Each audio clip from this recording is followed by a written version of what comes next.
and how you can connect to it and be a part of it. You're going to hear from Ms. Amy Beatty. Don't we love her? So we're going to welcome her in just a minute. After that, we're going to transition and we're going to hear from Dr. Stephen Darr and focus on our community. And you're going to have an opportunity, students, to vote for the upcoming selection of our Professor of the Year. So you're going to be wanting to think about that professor or professors who you view as being significant influence in your life or as having qualities that best represent Warren University. So we're going to begin all of that with a word of prayer. Would you pray? Father, we thank you for this morning. We feel the season turning. It's getting warmer outside, and we know that we're heading into summer. But I do pray that you'll help us to focus on each day as an opportunity and to help us today to think about what it means to be a part of a community, to have thoughts about how we can help either at our home community or people that we've known maybe around the world or just in our own backyard. You've designed us and call us to be a part of your world by acts of service. So I pray that we will leave today thinking about ways that we can be involved. In Jesus' name I pray. Amen.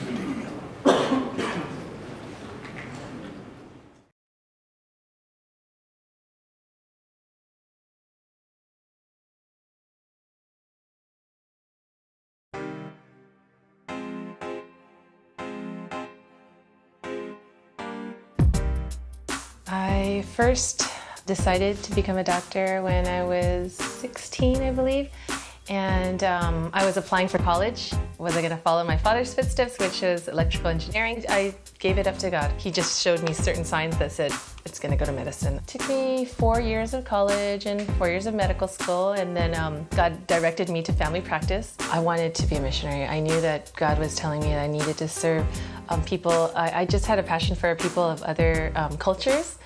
And so I imagined myself in another country, actually. When I was in residency, our Mosaic started to do small trips to Ensenada with groups of 8, 12. Our small group would go down and we would just serve a family in the poorest of poor neighborhoods. Then we had this mega trip and we had a medical clinic. The patients, after treating them, they would just open up their lives to us. They would start to share their hurts and their pains and their fears, and they were so open spiritually, and we felt that this was like the perfect opportunity for someone to share Christ with them at that point. Pastor Irwin, he went down there with us on that first big trip, and he said, why are we waiting to serve once a year or twice a year on these mission trips? Why can't we serve, where we are and do what we're doing down here, in LA? So through a series of events, God enabled me to open this clinic in the heart of East Los Angeles. Health professionals are not like running to start clinics in East Los Angeles because it's not a place to make big money. The payers, such as Medicaid or Medi-Cal, are very poor, and it's very difficult to make a lucrative practice in that area. So per population, there are very few doctors. East LA has a population under the poverty level. Mainly, I would say approximately 80%. There was so much need, and I wanted to open up a clinic to serve these people with medical attention and great, competent care in a nice environment, but also offer them Christ as well as a means of healing. It is quite dangerous to be in El Sereno or East Los Angeles. There's a street right behind our clinic that's known for a lot of heroin use and a lot of gang violence. It was a very difficult time when I was working 60, 70, 80 hours a week, having to come home and my child was already sleeping. And it was hard for my husband. I didn't really even see it happening, but he had to pick up my daughter, feed her, bathe her, and put her to bed, and then I would get home. Sometimes it felt like I didn't really have a life of my own. My life was just for my patients. There are nights when I can't even sleep because all of a sudden all the stories of all the patients are coming back to me. And so I just kind of break down and pray for each one of them just very deeply until I can get peace. I get offers almost daily saying that you can make this much money, probably double or maybe triple of what I make and even work less hours, not be on call. I think what keeps me going is just my love for people and my love for medicine, and also to see lives transformed. I know that God wants me here now, and I'm happy here. Do I have any B1000 students in here that are in my class? One's here. That's good. I have some pet peeves when I go to church. I'm going to share those pet peeves with you. One of my pet peeves is when a pastor says, I'd like for everybody to stand up and move 4 rows forward. I kind of submit down in my chair. I might cross my arms and be like, I'm not moving. The second pet peeve I have is when a pastor stands up and he says, now turn to your neighbor and say, what? I tend to turn to my neighbor and say snarky things. Ms. Mills knows that well. We sit together in chapel. My other pet peeve is when a pastor stands up and he says, repeat after me. And then he has us all as a community say something. I have a little bit of a rebellious heart, if you don't know me very well. And so sometimes when I get those directives from the pulpit, I'm like, I'm not going to do it. But I do want to share with you some important stuff this morning. And so I'm not going to ask you to move forward or turn to your neighbor or repeat after me. I just want to ask you to open your hearts and minds and maybe put those cell phones down if you can. It's hard for me too. I want to open this morning by reading the story of the Good Samaritan to you. On one occasion, an expert in the law stood up to test Jesus. Teacher, he asked, what must I do to inherit eternal life? What is written in the law? He replied. How do you read it? He answered, love the Lord your God with all your heart and with all your soul and with all your strength and with all your mind, and love your neighbor as yourself. You have answered correctly, Jesus replied. Do this and you will live. But he wanted to justify himself, and so he asked, who is my neighbor? When I got married a long time ago in a galaxy far, far away called the Panhandle, some people call it LA, Lower Alabama, my husband and I decided to pack up our pickup truck and move to another far, far away galaxy, which is called Texas. We lived in Texas for 12 years. And so for this little beach girl to go to rural Texas was a little shocking. But I learned some things while I was in Texas. First of all, let me tell you, Texas is a state like none other. Is there anybody in here that's from Texas? I didn't think to ask that. That's right, Dr. Sanders is from Texas. Anybody else? The student back there who doesn't want me to go around. I understand. So Texas, it has these large expanses of land. It really is like you see in the movies. The stars at night really are big and bright. There's longhorn cattle as you drive down the road. Everybody has a horse. And the rivers there are crystal clear.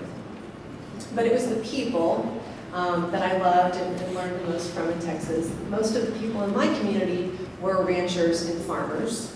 The nearest house or the nearest yard was usually hundreds of acres away.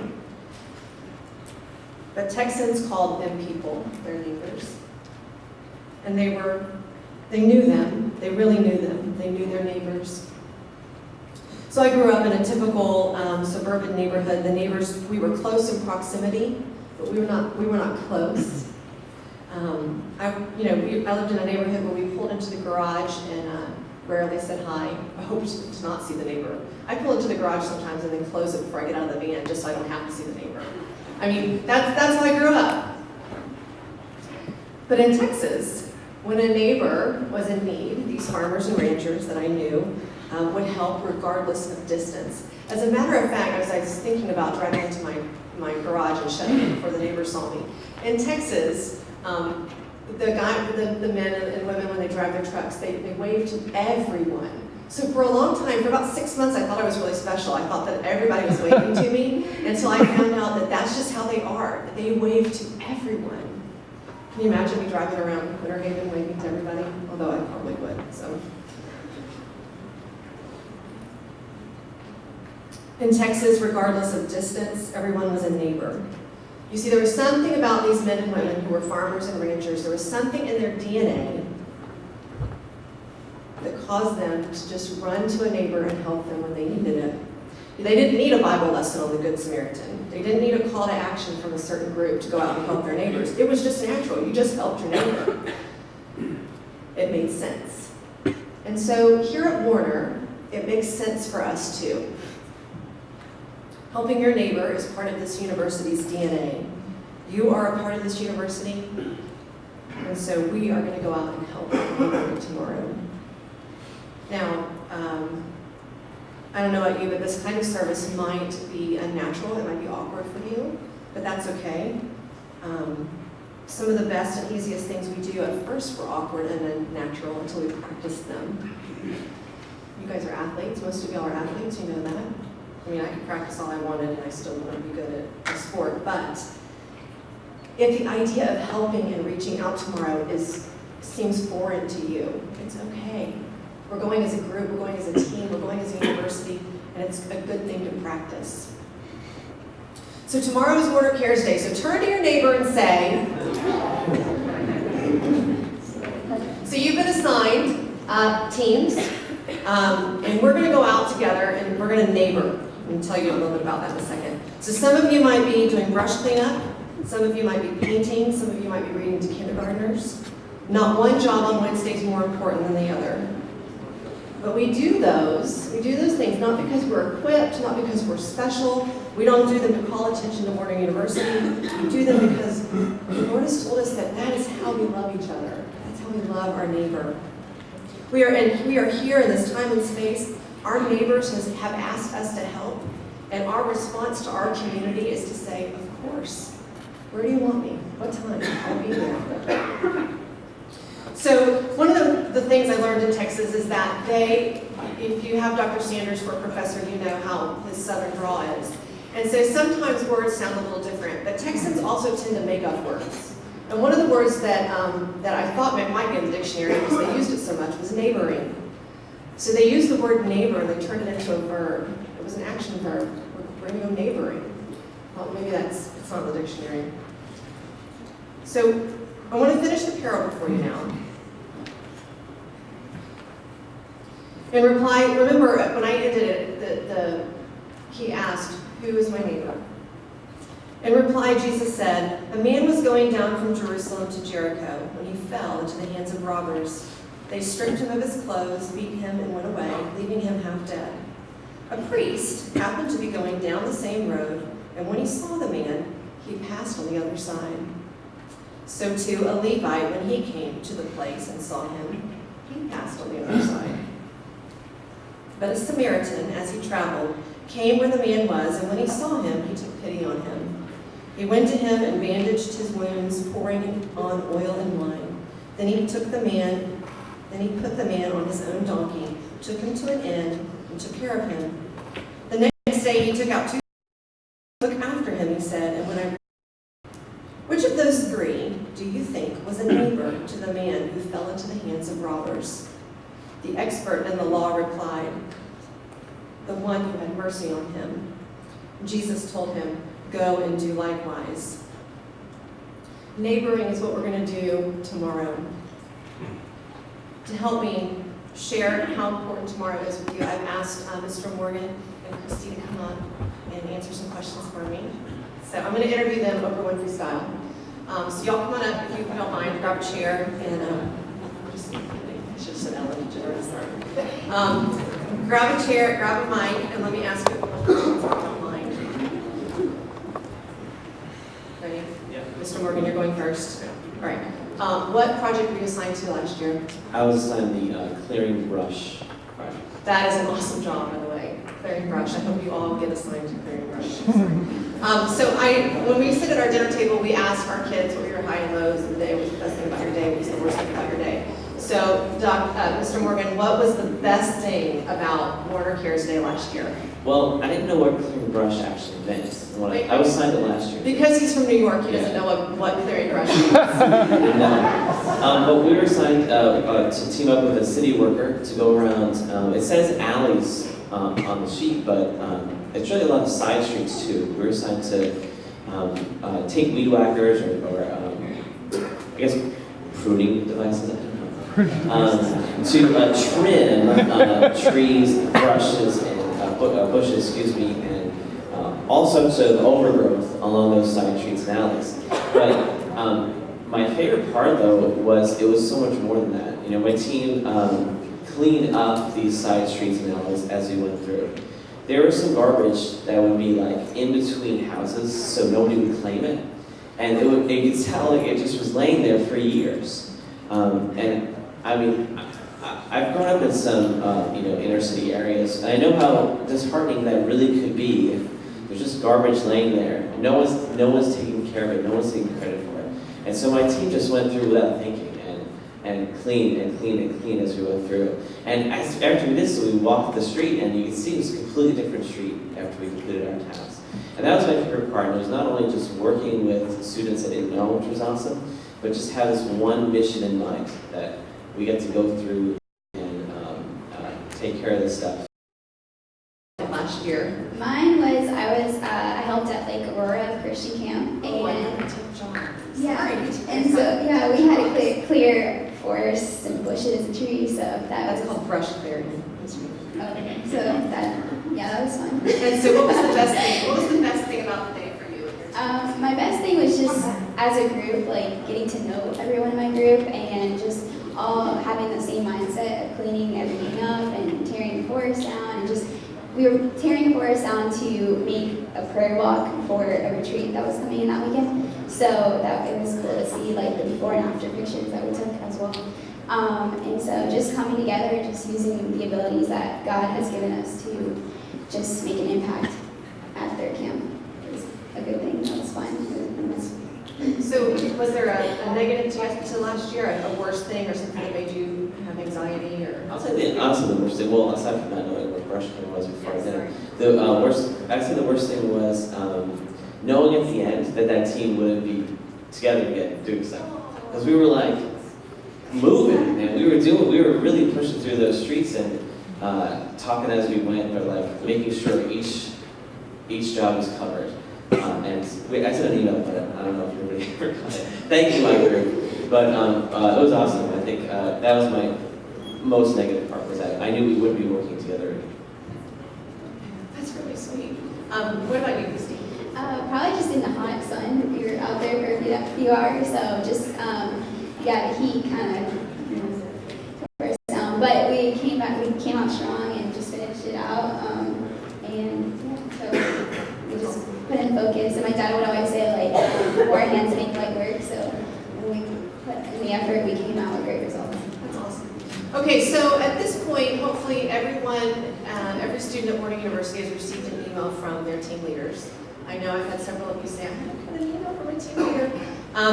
And so there might be some of you in here who are unsure about whether you're going to attend tomorrow, whether you're going to be at Warner Cares Day. And so I wanted to ask these two, if there's a student out here who is unsure about whether or not they should go, what would you say to them, besides all the great things you guys have already said? What would you say to encourage them, motivate them to come out tomorrow?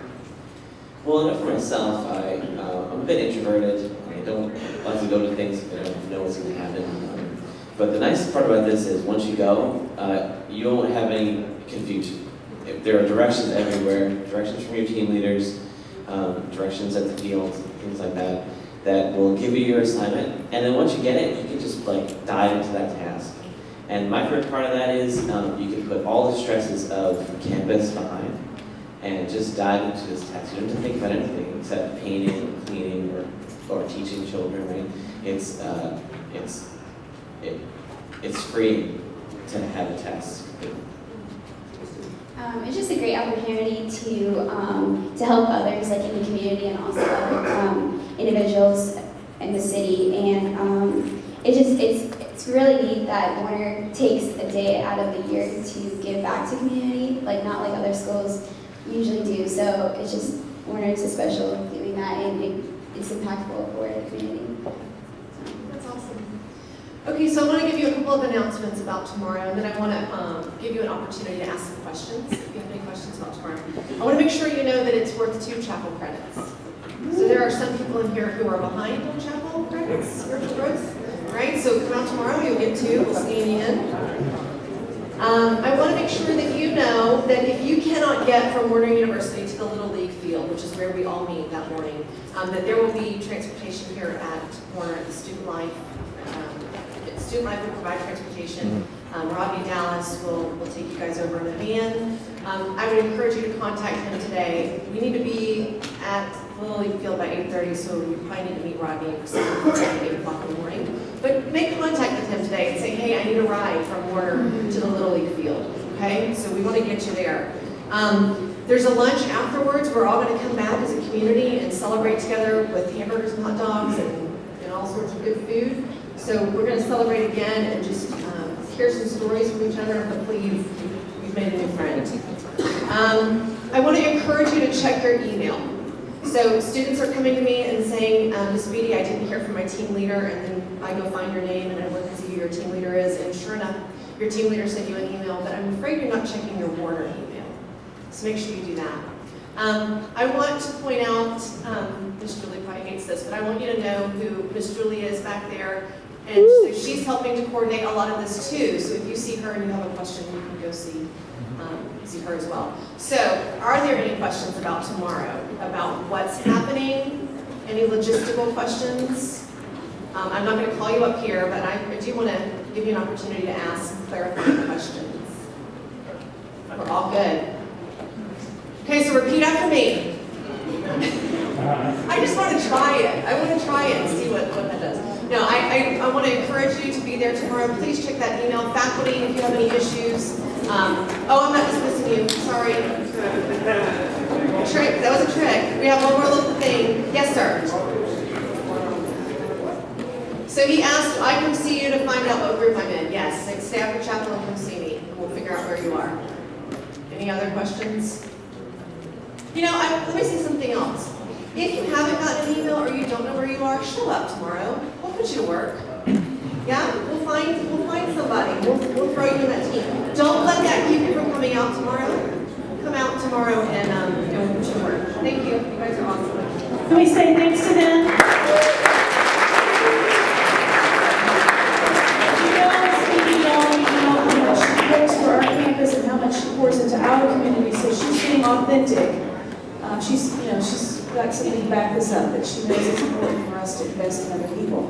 Now remember I said there were two parts to today's hour. We just talked about how as a community we can go out and impact the world around us. Now we're going to turn our attention to our own community, and we're going to start that by hearing from Dr. Stephen Block. Good morning. Student body, it's good to know that you get 2 chapel credits for doing tomorrow. The faculty that will be with you don't get any credit at all except for the joy of being with you. How about giving the faculty a hand? I love to honor people and help people know that they're valued. And once a year, we take time to do a little voting process to honor one of the faculty members that you feel has really made an impact on our campus community. My helpers are going to be passing out a voting ballot for you. If you have a writing utensil, we can get it out. If not, we have one for you. Did you listen really carefully? Because I have some more things to say and I really want you to hear them, please. Can I get you to listen carefully, please? Ladies and gentlemen, thank you. As you're thinking about the faculty member that you have had, or have now, or have had, who might be a really strong scholar in the classroom, who might have made an impact in your life outside the classroom, who might be supportive to you in other ways around this campus, you might see involved in other kinds of ways, someone who you think is really believe is really a strong professor. And as you get this form, Dr. Sanders, could you come with me on the center aisle here, please? Miss Mary, could you give us a hand there also? Oh, I'm so sorry. I'm so sorry.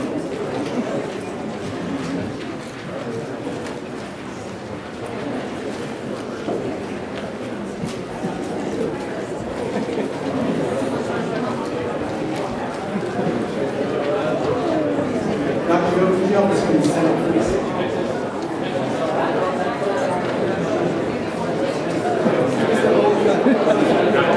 Shane, can you help us in the center also?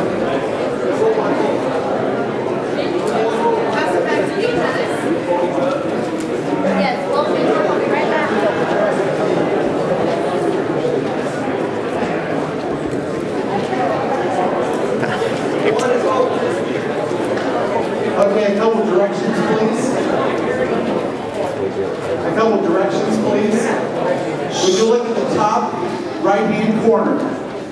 top right-hand corner, would you please mark whether you're a freshman, sophomore, junior, senior?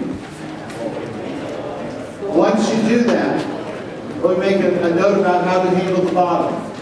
As you look at all the professors' names, if you would put a number 1 on the professor that you feel has made the strongest impact that you believe on campus, a number 2 on your second choice, a number 3 on your third choice. If you still need a pencil, will you raise your hand?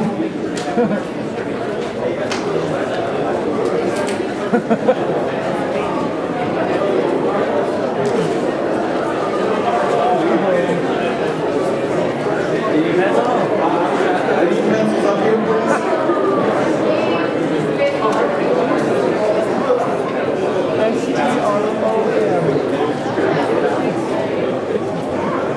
Once you've completed the form, faculty members, don't do it this time. Once you've completed the form, fold it in half, hold it in the air, and someone will come collect it. Dr. Rogan, Dr. Hill, Ms. Shaman, Ms. Sanchez, you can help us all with the form.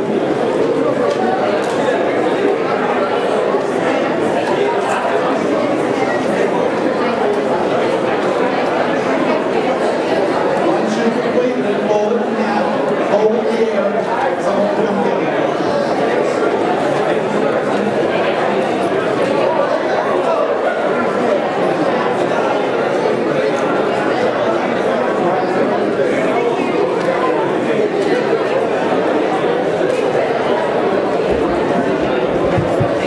You are not dismissed. Please be seated. Thank you.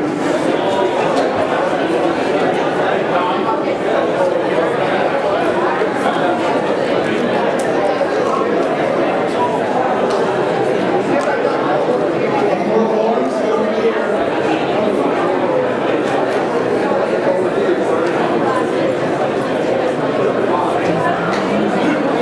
I'd like to give all your forms to Ms. Lottie. Any more forms?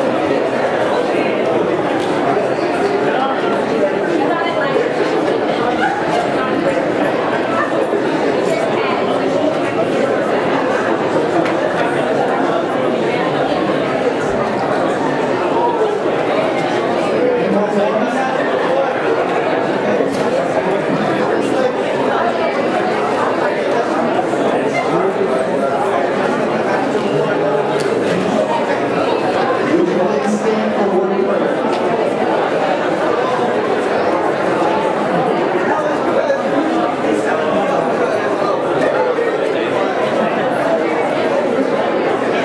Would you please stand for word of prayer?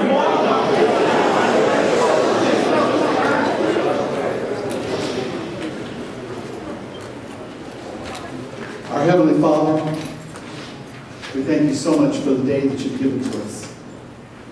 You bless us over and over and over again. Father, we're excited about the possibilities of tomorrow, the opportunity to serve, an opportunity to help people that could use an extra hand, an opportunity for our community to know that Warren University cares, and that we're going to step out of our comfort zone and give an academic day to go out and help. Father, I pray for safety. I pray for good health. I pray for great attitudes. And I thank you for the opportunity to serve. We love you so much, Father. In your wonderful name I pray. Amen. God bless you.